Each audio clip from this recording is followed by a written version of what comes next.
The day showed no signs of being a disaster when I woke up.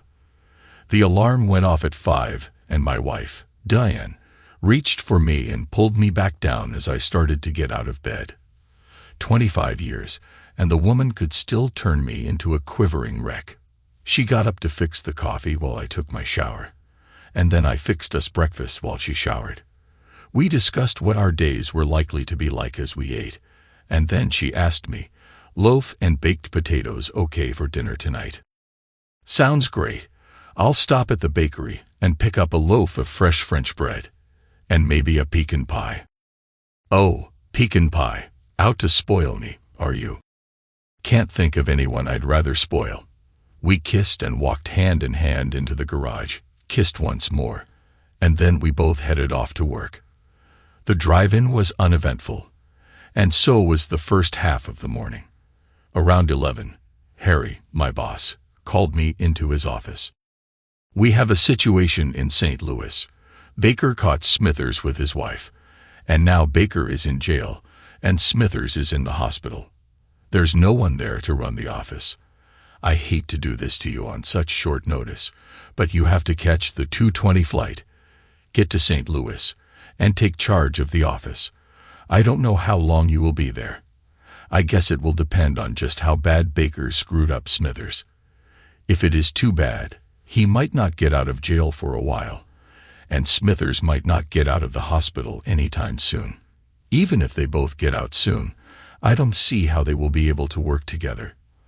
I'll have to think long and hard on it, but I can't see any way other than to let one of them go. Which one, I don't know. I'll need a lot more information before I can make that decision." Seems cut and dry to me. Smithers screwed with Baker's wife. Smithers should have expected Baker to get pissed if he ever found out. I don't know for a fact that Baker caught Smithers with his wife, or that Smithers is even guilty. All I've got is what the secretary told me when she called. Maybe you can find out more for me when you get there. I called Diane to let her know what was going on, but her secretary told me that she was in a meeting. I told her I'd call back, and then I headed home to pack a bag. Diane's car was in the driveway when I got home, and I wondered what was up with that. She was supposed to be in a meeting. When I walked into the living room, I saw that she was indeed in a meeting, but it wasn't the kind of meeting I had envisioned when her secretary told me she was in one. There was a trail of clothing on the floor leading from the couch to the stairway, and some of those clothes were men's clothes. At the foot of the steps, there was a pair of men's trousers, and I picked them up and found a wallet in one of the back pockets. I took it out, opened it up, and read the name Stanton North on the driver's license. I put the wallet in my pocket and then looked around the room and saw a suit coat over the back of the easy chair. It yielded a checkbook, and I put that in my pocket too. I walked up the stairs, and as I got close to the top of the steps, I began hearing what was coming from the bedroom. Do me hard like it, do you? Oh God, yes, you feel so good in me. Do me, baby, do me. I would never have believed you could be such a hot little 304 like my meat. Love your meat. Just keep giving it to me. I walked into the room and saw a man pounding into Diane, and she had her legs wrapped around him and her hands on his back, pulling him to her. She was moaning as I walked past on my way to the closet. I was almost to the closet door before Stanton North saw me, and he stopped in mid-stroke and said, "Oh." Diane had her eyes closed as he drilled her, and when he stopped, they popped open, and she cried, "Don't stop, damn it, don't stop. I'm almost there." Then she saw me and cried, "No, oh God, no," and started trying to get out from under North. "Don't stop on my account," I said as I entered the closet. "I just need to pack a bag, and then I'll get out of here and leave you two lovebirds alone." I had my back to them as I took socks and underwear out of the dresser drawer and put them in the suitcase, but I could hear them behind me. Diane was saying, "Get off me, damn it," while North was saying, "Christ, what a mess." When I turned to go back into the closet for a garment bag, I saw North heading out the bedroom door and Diane scrambling to find something to cover herself with. As she scrambled, she was saying things like, "What are you doing, Frank? Why are you packing?" And uttering nonsense like, "It isn't what you think, Frank. And I can explain, Frank." While she was babbling, I heard the front door slam shut and wondered where North was going. Diane's car was the only one in the driveway, so he must have arrived with her. I ignored Diane as I finished packing and didn't respond to her. "We need to talk, Frank. You have to let me explain." I walked out the front door without having said a word since walking into the bedroom and telling them not to stop on my account. As I walked to my car, Diane was hollering, "Wait, Frank, don't go, please talk to me." As I opened my car door, I looked around but saw no sign of Stanton North. Maybe he was hiding somewhere, watching, and would come back when he saw me drive away. Diane was running down the front walk and almost had her hand on the passenger side door handle when I pulled away from the curb. It is an absolute wonder that I made it to the airport without killing myself or someone else. My mind was definitely not on my driving. How had it happened? Why had it happened? I would have bet all that I had that Diane and I were rock solid. I looked back on our life together, and I didn't see anything, not one thing, that would ever have led me to believe that what I had just seen was even remotely possible. My God, how could she have done what she did to me? We got up that morning, and then she did what I had just seen her doing. Diane and I met when my father received a promotion and had to move the family 1,500 miles away. The move was a disaster as far as I was concerned. I was taken away from the kids I had grown up with and gone to school with, and then dumped into a school where I didn't know a single soul. I was sitting alone at a table in the school cafeteria at lunchtime, feeling sorry for myself when the most beautiful girl I had ever seen came over to the table and sat down with me. She set her tray down and said, "New kid." She reached across the table and stuck out her hand and said, "I'm Diane." It took me a second or two before I realized she was offering me her hand to shake. I took it and said, "Hi, Diane. I'm Frank." "Where you from, Frank?" she asked. Then we spent the rest of the lunch period getting to know each other. She had joined me at my table because she knew what I was going through. The same thing had happened to her the previous year. By the time the bell rang, we had made a date for her to show me around town. Within 6 weeks, we were going steady and, like all typical teenagers, making out like mad. Being a guy with raging hormones, I naturally tried to get Diane to go all the way. But she wouldn't do it. She was determined to honor her promise to her mother to go to her marriage bed a virgin. Luckily for my sanity, she broke that promise on her 18th birthday. We had some serious discussions after the night she gave me her cherry. I told her that I wanted to marry her, but that I didn't want to get married until I finished college. She wanted to get married right away, and wasn't happy with me because I wanted to wait. I was telling my mom about it when she surprised the heck out of me. I'd always thought of my mom as being a bit on the prudish side, but she said, "So move in with her and live together until you graduate." How can I do that? The reason I want to wait is so that I can afford it. No way I can support a wife and go to school at the same time. You might have to get a part-time job to help out with the groceries, but your college fund has enough in it to let you rent a small place off campus. I thought about it and then brought it up to Diane. We talked it over and decided we would both get part-time jobs and do it. We went looking and found a small apartment that I could afford. Then we went to do the hard part, tell her parents. Her mom was horrified that Diane hadn't kept her promise about holding on to her virginity. She cried and blubbered while Diane's father called me every name in the book and some that he made up on the spot. Then he told Diane that he absolutely forbade it and that she was never to see me again. Diane looked at me and asked me to wait in the car. 10 minutes later, she came out carrying 2 suitcases. She never told me what went on when I left the house, but it was 3 years before she talked to her parents again, and only then to tell them that they had a grandson. Suddenly, I was a great guy. Their daughter was lucky to have found me. And on. But the damage had already been done. And on my part, I tolerated them. but that was all.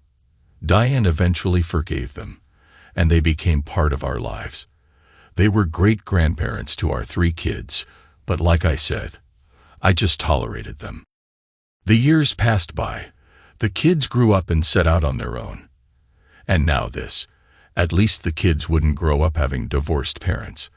I got to the airport early, checked in, and then sat down in one of the many airport coffee shops to wait for my flight to be called. I took out North's wallet and checkbook and began going through them.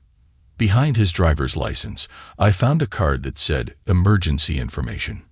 It gave his blood type and some other information, but the part that caught my eye was the part where it gave his emergency contact, Arles North, and under relationship, it said wife, and it gave a number where she could be reached.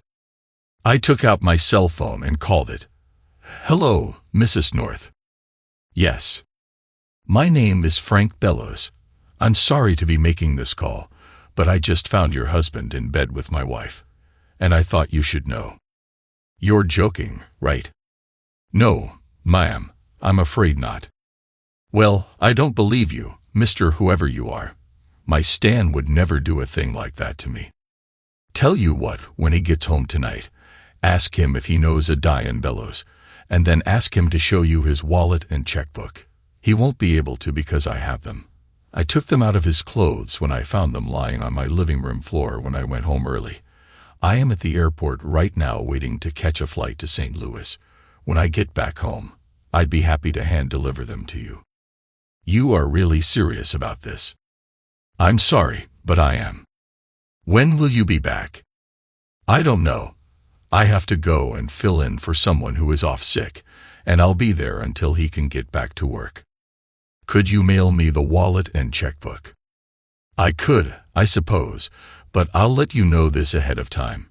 Your husband's wallet has $87 in it, and after what I saw when I walked into my bedroom, I feel a crying need to get drunk and drown my sorrows, and your hubby is going to foot the bill for it. There will probably be some left, but I have no idea how much. Send it to my office." She gave me the address, and I wrote it down. Then she said, "If you can send it overnight, I'll reimburse you." "I can do that. They just called my flight, so I have to go." I said goodbye and disconnected. North got lucky. My original plan was to leave his wallet and credit cards on the counter in the bathroom and hope that whoever found it would go on a spending spree, but getting in touch with his wife changed all that. Hopefully, she would make his life a living hell. My cell had been going off almost from the moment I left the house, and every time I looked, it was Diane, so I didn't take the call. It rang again as I was leaving the coffee shop, and I looked, expecting it to be another call from Diane, but this time it was from the office. I called back and got Harry. "You need to call home, Frank. Diane just called me, and she is frantic because she can't get in touch with you." "There is a reason for that, Harry. I'm not taking her calls. When I went home to pack, she was there, and she wasn't alone, and she was doing things she shouldn't have been doing. I'll talk with her when I get back. Maybe by then I'll have calmed down enough not to wrap my hands around her throat and squeeze. Make things easy on yourself, and tell the receptionist not to take her calls." The first thing I did after seeing to it that the office was running smoothly and that there were no immediate issues was to hit the post office and send Mrs. North her husband's wallet and checkbook. I included the information on where I was staying so she could call if she had any questions. With that taken care of, I called the police and found out where Baker was being held and if I could see him. Outside of bruised knuckles and a broken finger, Baker didn't look too bad. He hadn't had a bail hearing yet because the powers that be were waiting on word from the hospital on just how bad Smithers was, so they would know what charges to file. I told him about Harry's concerns and asked him for the story. It sounded all too familiar. He had returned home during his lunch hour to pick up something that he had forgotten to take with him in the morning, and he'd walked in on Smithers, who was using his lunch hour to pork Baker's wife. While he was stomping the crap out of Smithers, his wife was on the phone to 911, telling them that her husband had gone crazy and that she feared for her life. The cops showed up, Smithers went to the hospital, and Baker went to jail. My next stop was the hospital to see Smithers. He had a broken nose, 2 broken ribs, 2 cracked ribs, and they had removed his right testicle. It wasn't my fault. The witch came after me, so of course I tapped her. I'm single, and I like sex as much as the next guy. If anybody is at fault here, it is Baker. If he took care of the witch and gave her what she needed, she wouldn't be out looking. He got no sympathy from me. I called Harry and told him the story and said that my recommendation was to transfer Smithers out of the office unless he could find some grounds for firing the guy. I told him I would take a hard look at things in the office and see if I could find something that he could use. Baker's hearing was the next day, and bail was set at $250,000. The only way he could come up with the money was to put his house up as collateral, but his wife refused to sign off on it, so he was going to have to sit in jail until his father and brother could arrange something. The next morning, I got a call from Arles North. She told me that when her husband came home, she asked him if he knew a Diane Bellows, and she said that his face lost all of its color as he said that he didn't know a Diane Bellows. She asked him if he was sure, and he said that he was pretty sure. Then she asked him for his wallet and checkbook, and he patted his pockets and said that he must have left them on his desk at work. Then he changed the subject and asked what was for dinner. He knows he is in deep, but he doesn't know how deep it is, and he won't know until tomorrow, when I ask him for his wallet and checkbook again. Do you have any idea how long it was going on? I just know that it was. I walked in on them, and then I left. What does your wife have to say? No idea. I haven't spoken to her since walking into the bedroom and catching them, and I won't be talking to her until I get home. When you do talk to her, call me. I'd like to compare their stories. We do. I'd like to hear both sides too. I had a dozen calls a day from Diane, but I didn't take any of them. Harry must have told her I was in St. Louis, and she must have gotten the office number from information.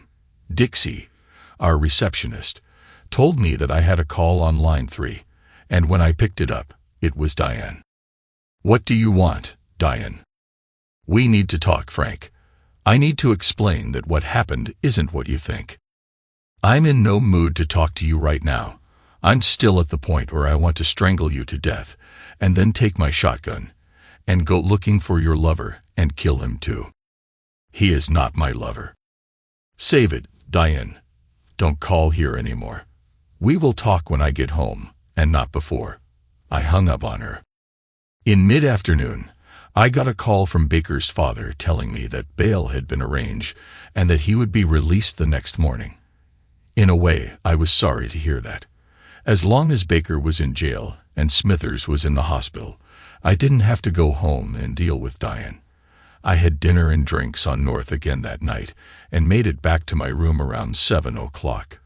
The phone rang, and since only Harry and Arles North had the number, I answered it. It was Arles. We exchanged hellos, and then she filled me in on the latest.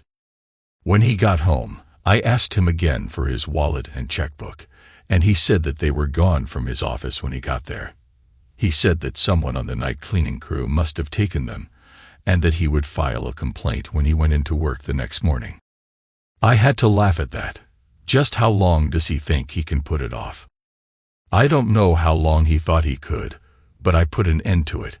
I asked him just how stupid he thought I was. I told him that he knew he was busted when I asked about your wife, and then asked for the wallet and checkbook. There was only one way I could have put the two of them together, and he knew it. Then the dumb fool said that he didn't know what I was talking about. That ticked me off, so I took his wallet and checkbook out of my purse and threw them in his face. Then I told him how I'd gotten them, and that I'd called his office and found out that he worked with the woman he claimed he didn't know. Then I fibbed a bit. I told him that when you got home from St. Louis, you were going to stop by and show me the pictures you took with your cell phone camera before they knew you were there. How did he take that? He finally realized that he was caught, and he broke down, begged forgiveness, and swore that it was the only time he had ever been unfaithful. He said he couldn't help it, that your wife had chased him for months, and that it was hard to ignore a beautiful woman who was hot for your body. Too bad I wasn't thinking a little more clearly when I walked in on them. My cell phone does have a camera.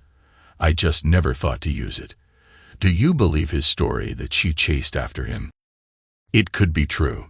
She wouldn't be the first. Was it only the one time with her? That could be true too, but he was lying through his teeth when he said that it was the only time he ever cheated. I know of at least 3 times that he strayed. Well, that's not quite true. 3 times I've had people tell me that he ran around on me when I was out of town visiting relatives. I've never confronted him on them because I really didn't want to know if it was true. You said that his saying that Diane chased him could be true, and that she wouldn't have been the first. Why did you say that? Stan is rather well endowed, and some women, when they hear that, want to check it out. A week ago, I would have said Diane would never do anything like that, but that was before I walked in on her and your husband. I got to go, but if I learn anything else, I'll give you a call. Don't forget, I wanted to hear her side when you get home and talk with her. I won't. The next morning, Ray Baker called me to let me know he was out of jail on bail. He was going to have to take the rest of the day and the next day to take care of personal business.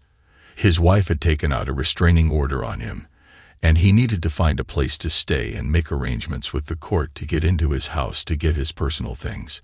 He said that he would be in on Thursday. I called Harry and brought him up to date. Then I told him that in checking into things at the office, I had found that Smithers had been fudging his expense reports, and that could possibly be grounds for letting him go. I told him I would probably fly home Thursday evening, and that I was going to need to take Friday off to handle my personal affairs. I would see him Monday morning. I managed to get through the next 2 days without incident, and on Thursday morning, Ray was back at work. I brought him up to date on what was going on in the office. Then, because I was going through something similar, I asked him how things were going on the home front. The restraining order only keeps me 500 feet away from her. I can access the house whenever I want as long as she isn't there. If she is there and won't leave when I want to go in, I have to get someone from the court to go in with me. I just waited down the street until she went to work, and then me and my brother went in and got everything that I wanted. I have no need to go back. I don't know what the stupid witch is thinking. She got the order, but that was all. She didn't touch the bank accounts. I cleaned them out yesterday. I thought that this was a no-fault state and that everything had to be split 50-50ths in a divorce. That would be true, but I'm not talking divorce. I'm just walking away. If she wants a divorce, she can pay for it. And when she files, she will be entitled to 50% of our assets at the time she files, and that will be zip. We took out a second on the house to finish the basement and make it into a recreation room, so there is no equity in the house, and the money I took out of the bank will be long gone. I can claim that I needed it all to set me up in a new place when she barred me from the house. That reminds me, I need to call Harry and get my insurance and all of that other crap changed. Did she tell you why she did it? I haven't spoken to the witch since the cops hauled me away, and I have no intention of talking to her. It doesn't matter why she did it. It only matters that she did. I decided to get a good night's sleep before going home and having to deal with Diane, so I called the airline and made reservations for the morning flight. I was rested when I got up, and I had a good breakfast before catching the airport shuttle. I was home in Denver by 11 o'clock. I hit the bank, cleaned out the savings, cashed in 5 of the 9 certificates of deposit in the deposit box, and put all the money in the checking account. Diane was at work when I got home, so I would be alone until 6 o'clock. I got on the phone, got payoff balances for all of our credit cards, and then canceled all but 5 of them. I kept the American Express card that I use primarily for business expenses and 2 of the other cards in my name, and put 2 in Diane's name. I went back to the bank and arranged wire transfers to pay off the cards using the money in the checking account. That done, I took half of the money left in checking and opened a checking account in my name only. I arranged for another safe deposit box in my name only and put 2 of the remaining 4 CDs into it. Then I went back home. When the kids had grown and moved out, I had converted one of their bedrooms into a home office and den, and the other 2 were kept as spare rooms for when the kids came home to visit. I picked the spare bedroom next to the den and moved all of my things into it. I was all moved in and set up when Diane came home. I heard Diane come in and call for me. Frank, where are you?" I ignored her as I heard her walking through the house looking for me. She finally came upstairs, and I had my back to the door when she came in. "Frank." I ignored her. "Frank, please, Frank, we need to talk." I turned to face her. "Where is it written that I have to talk to an unfaithful scumsucker?" She winced when I said that, and then I said, "However, we do need to talk about finances." "Finances? Why?" "Because your actions have made changes necessary. Go on downstairs and take a seat at the kitchen table, and I'll be down in a minute." She left, and I sorted through the papers I had been working on, picked up the ones I needed, and then followed Diane down to the kitchen and took a seat across from her. While I was gone, I had a lot of time to think about what I should do, and in the end, I decided to do nothing. I saw relief on her face when I said that, but it faded when I said, "By nothing, I mean that I will be having little or nothing to do with you. I can't see wasting money on divorce attorneys, especially since at my age I don't see another marriage in my future, so I'm not going to need single status. If you want a divorce, you can go for it and pay for it. For now, though, there are some changes." I explained all that I had done with the credit cards, the savings, the CDs, and the checking account. "You can have the original deposit box, but I would recommend that you open your own checking and savings accounts, and we will leave the old joint account in place and call it the household account." "With me so far, but why are you doing this?" "You know darned well why, Diane." "Okay, now the household account will be used for household expenses." I slid a piece of paper across the table to her. "That is a list of what it takes to run the house.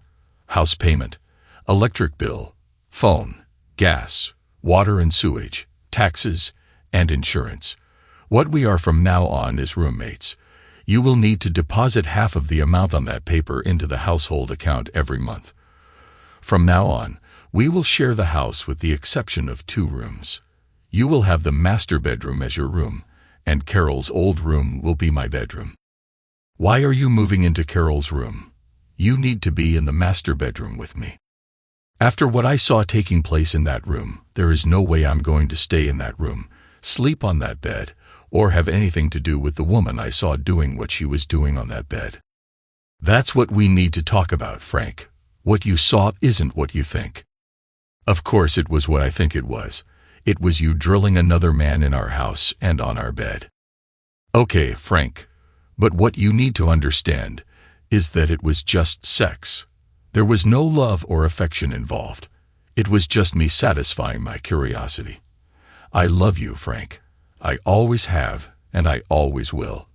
What I felt for Stan was just a little bit of lust, and that's all it was, a one-time thing to satisfy my curiosity. If you had not come home, you would never have known, and it would have never happened again. But that is the problem, Diane. I did come home, and I do know, and because I know, it changes everything. You cheated on me, and that means that you can't be trusted. If you can't be trusted, that means that everything you say has to be weighed and looked at to try and determine if it is the truth or a lie. You say you love me. Can you love me and still betray me? Can you love me and still disrespect me by bringing another man into my house and then screwing him on my bed? The same bed you would have slept on with me that night. How much love and respect would you be showing me by giving me that man's leavings if I had made love to you that night? No, Diane, you can no longer be trusted. You say it was a one-time thing, and would have never happened again. Truth or lie? I only have your word for it that it is true, but you can't be trusted. It could just as easily be the 10th time, and you could have already set up a time to do it again. But, and this is the part that counts, even if it is the truth, you still stabbed me in the back. You broke the promise that you made to me when we took our vows. And for what? To satisfy some curiosity of yours. Just what the heck were you so curious about that you were willing to risk your marriage to satisfy it? She looked away from me when she said, "The size of his tool." You have got to be kidding me. The size of his tool. Why in the world were you curious about the size? Some of the girls in the office had gone out with him, and they raved about how big it was and how filling it was. I listened to all the stories they told, but I didn't pay a whole lot of attention to them until he started hitting on me. Even then, it was a while before I started thinking about it. You were saying that he tried to seduce you. I guess he was, but I didn't pay a whole lot of attention to it at first. But I liked the attention, and what woman doesn't like to feel that she is attractive? At my age, it was a heck of a boost to my self-esteem to have a man 10 years younger than me paying attention to me. I had lunch with him a couple of times and danced with him a couple of times when everyone in the office would stop for drinks. It was dancing with him that started me thinking of the stories I'd heard about him. I felt him push against me a time or two, and he did seem rather large. The more I thought about the stories, the more curious I got. I was a virgin when I met you, and you are the only man I've ever known sexually. I got to wondering what another man would be like, especially a man reputed to be as big as Stan. He kept working on me, and I kept wondering, and I finally let my curiosity get the best of me. You say all the other girls talked about Stan's size and abilities in bed. How many other girls? 7 of them. Stan fucked 7 of them. They said he did. 7 of them in your office alone. That would seem to show that Stan was pretty promiscuous. Did you ever stop to think that a guy who was screwing anything that moved might pick up a disease or two somewhere along the line? Oh, come on, Frank. If that were the case, he would have given it to the girls he made love to. And you can believe that if he did, it would be broadcast all over the office in minutes. You can have it and not know it, Diane. In some cases, you can have it for months before you show signs. If I were you, I'd go and get myself tested. The important thing, Frank, is that Stan meant nothing to me. There was no love involved. And I can't say that there was even much like. That's not what it sounded like when I walked into the room. You know I like sex, Frank, and you know how vocal I get when I make love to you. So I made some noise. It was because I was in the middle of having sex, and not because I had any special feelings for Stan. It was a mistake, Frank, a major mistake, and I'm sorry as heck that I slipped up. I can promise you that it will never happen again. I love you, Frank, and you know that I do. You can't throw away 25 good years because of one mistake. I'm not throwing anything away, Diane. You are the one who threw it away when you brought another man into my house and took him on my bed. I got up and left the kitchen, and went back upstairs to the den, and lost myself in some paperwork. I'm a fairly light sleeper, and that night, about an hour after I went to bed, the noise of the bedroom door opening woke me up. Diane quietly moved into the room and softly closed the door behind her. I sleep nude, and it was summer, so I was lying on top of the covers. Diane bent over me and tried to kiss me. She had always been able to turn me to jelly when she played with me, and it looked like she planned to do it again in an attempt to get back into my good graces. She was totally surprised when I pushed her away. Leave me alone, Diane. I'm not in the least bit interested in North's leftovers. She got off the bed and left the room crying. Maybe 20 minutes later, I fell asleep and wasn't bothered the rest of the night. Diane was in the kitchen making coffee when I came down from taking my morning shower and getting ready to go to work. Her "good morning, Frank" was met with a non-committal grunt. I ignored her until the coffee was ready, and then I filled my travel mug and left for work. I waited until 10 before calling Arles North, and then I filled her in on what I found out. 7 other girls. That is what she said. Apparently, your husband was the office Romeo. Do you believe her story? Before I walked in on her and your husband, I would have believed her if she had told me that the sun was now rising in the west. But after, I don't know. It could be true, or it could be that she is just trying to put a better light on what she did by making me think that it really meant nothing. I mean, how do you know? When she got caught, trust went out the window. Everything she says now has to be seen as self-serving. Have you decided what you're going to do? The marriage is dead, but if there is a divorce, she will have to be the one to go for it. My plan right now is to simply cohabit. We will coexist as roommates, but that is all. I can't see ruining myself financially just because she couldn't keep her panties on. How about you? Got a plan yet? I'm still thinking on it. Keep in touch, Frank. Will do, Arles. Good luck. For the next week, I made sure that I was up and gone before Diane woke up. I found things to do that kept me from going home until late. Diane was usually up waiting for me, but I ignored her. The next weekend, she tried to slip into my bed again, but I told her to get away from me and leave me alone. Damn it, Frank, don't do this to me. I love you, Frank, and I want you. I don't want you, Diane. You are damaged goods. My God, Frank, it was only once. I haven't even talked to him since he ran out of the house. It was a one-time slip in judgment. Frank, please give me a chance. I know it was wrong, and I'm sorry. I swear to God that it will never happen again. The problem, Diane, is that I don't know that it was only once. He may have been your 3rd or 4th lover, or your 10th. You may still be doing him on your lunch hours in a motel. When I caught you with him, you lost all my trust, Diane, and there is no way I will ever trust you to tell me the truth ever again. Please, Frank, there has to be some way to put us back together. I'll do anything, Frank, anything at all. Sorry, Diane, but there is no chance of our getting back together because I don't want to put us back together. The sight of you with your legs wrapped around North and the sound of your voice as you begged him to screw you harder killed all the feelings I had for you. Look on the bright side. You are free to indulge in satisfying your curiosity whenever you want now, just not here in this house. This house is neutral territory. You take your men elsewhere, and I won't bring my women here. Your women. I have no intention of going without a sex life. I'm not a bad-looking guy, and I've had chances up the kazoo to play around. But I never did because I promised during our wedding ceremony that I'd be faithful to you. You made the same vows, but you broke them. When you broke your vows, you released me from mine. At least I won't be bringing mine in here where you can see it. She looked at me, and I could tell what she was thinking.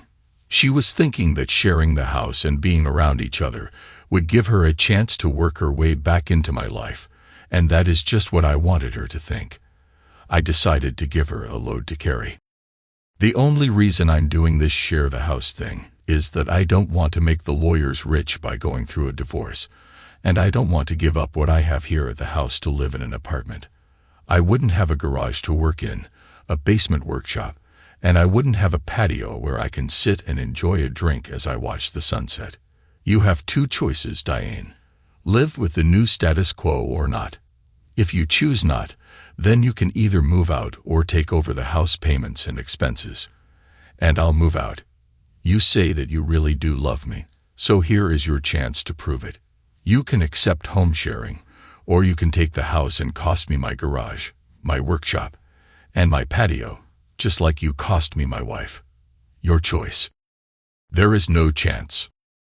I don't see how there could be, Diane. She was silent for a few moments, and then she opened her mouth and drove the final nail into her coffin. What are you going to do with the pictures, Frank? The pictures. The ones you took with your cell phone camera. She hadn't even talked to North since he ran out of the house. Then how did she know about the cell phone pictures? That was a story made up by Arles and fed to her husband a good 5 days after I caught Diane and North in our bedroom. No, indeed, I could not trust anything Diane told me ever again. I could not physically hurt her, and kicking her out of the house would cost me more than it would punish her, but being around me all the time while I ignored her would put her through a mental hell, and that was the best I could hope for. I did not doubt that she loved me, and I knew she would hang in there on the remote chance that she might eventually work her way back into my good graces. It wasn't going to happen. I was not kidding when I said that seeing her with North had killed all my feelings for her, but the longer she held on hoping, the longer my revenge would last. With my revenge against Diane in place, I turned my attention to Stanton North. The private detective's report backed up what I had suspected. Getting caught by me and his wife finding out that he was a cheating jerk had not slowed him down a single bit. He was laying pipe to 5 women besides his wife. In the 3 weeks I'd had the PI on him, he hadn't done a thing with Diane, but he was nailing 2 of her coworkers. One of them, Mary Ellen Bingham, had a husband that worked the afternoon shift, and every Tuesday and Thursday after work, North would pay Mary Ellen a visit at her home on Sunflower Way. He stayed 2 hours and then left. I checked my watch and saw that if he kept his schedule, he would be out of the house in 10 minutes. I was parked 1 block away and 1 block over. I got out of my car and made my way over to the Bingham residence. I went around behind the garage, and when I got there, I slipped on latex gloves and put on a ski mask. Mary Ellen had a 3-car garage, and when North visited, he pulled into the garage, parked, and closed the garage door so the neighbors wouldn't get to talking about Mary Ellen's visitor. Wouldn't want the word to get back to Mary Ellen's hubby now, would we? I used a small pry bar to force the lock on the back door to the garage, and I was waiting when the connecting door to the house opened and North came out. A naked Mary Ellen stood in the doorway and watched North walk to his car. 50,000 volts from the taser had him writhing on the garage floor. Before Mary Ellen could even scream, I said in what I hoped was a disguised voice, "Scream or call the cops, and your hubby will find out what has been going on. Best you go back in the house and pretend that nothing is going on out here. I won't kill them, but you can be sure that another husband that he has stabbed in the back is getting even." She jumped backward and slammed the door. Mary Ellen knew me from all the company picnics and Christmas parties that Diane had taken me to, but I was counting on the ski mask and the disguised voice to keep her from knowing who was screwing over her sex buddy. I couldn't count on her not calling the police, so I had to hurry. I pulled North's pants off of him, and believe me when I tell you that pulling pants off of a guy in convulsions isn't easy. Once I had his pants off, I took my revenge. Proud of his package was he. Well, his package was going to pay.